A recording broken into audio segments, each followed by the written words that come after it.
Folks, we're living in historic times. The swamp is fighting back harder than ever, but President Trump, he's not backing down. In just 1 year, he's issued 200 executive orders, each one a punch in the gut to the radical left and their agenda.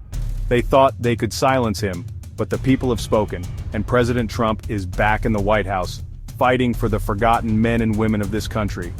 Tonight, we're diving deep into the most impactful of these executive orders, the ones that are sending shockwaves through the establishment and giving hope back to the American people.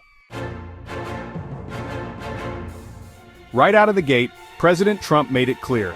He wasn't going to let our country be overrun. Executive Order 11,725, folks, that's the one.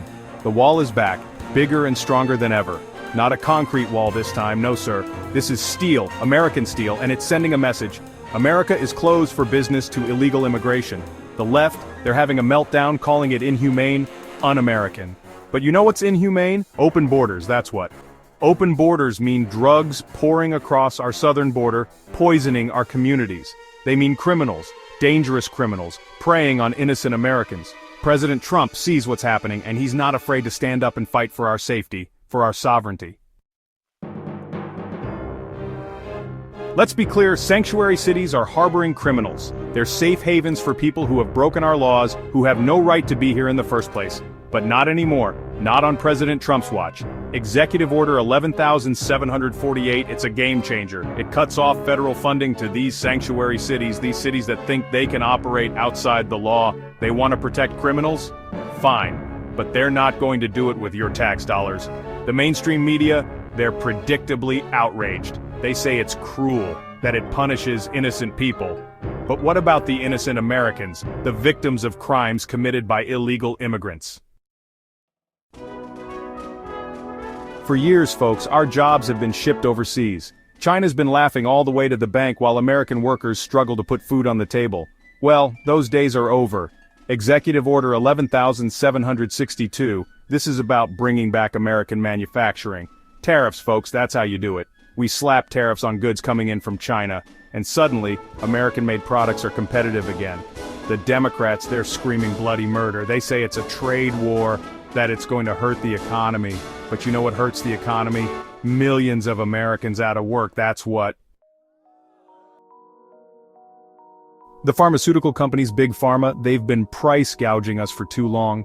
They charge whatever they want for life-saving medication, and the American people are left footing the bill. Executive Order 11,789. This is about putting patients before profits. It allows for the importation of cheaper drugs from Canada, drugs that are exactly the same as the ones we get here, just a fraction of the cost. The swamp is terrified.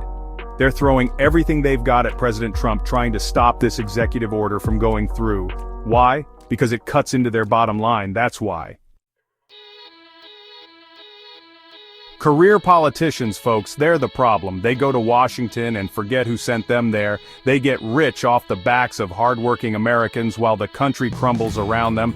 Executive Order 11,795, this is the big one. It imposes term limits on members of Congress. No more lifetime appointments, no more entrenched power. We need fresh blood, new ideas, people who are actually accountable to the American people. The swamp is in full panic mode over this one. They know their days are numbered. They know that President Trump is serious about draining the swamp, about returning power to the people. These executive orders, folks, they're just the beginning. President Trump is taking on the establishment, he's taking on the swamp, and he's winning. They said he couldn't do it, they said it was impossible. But President Trump, he's a fighter. He doesn't back down, he doesn't give up. He's fighting for you, for your families, for the future of this country. Stay tuned, folks, because this is far from over. The fight for the soul of America, it's happening right now, and President Trump is leading the charge.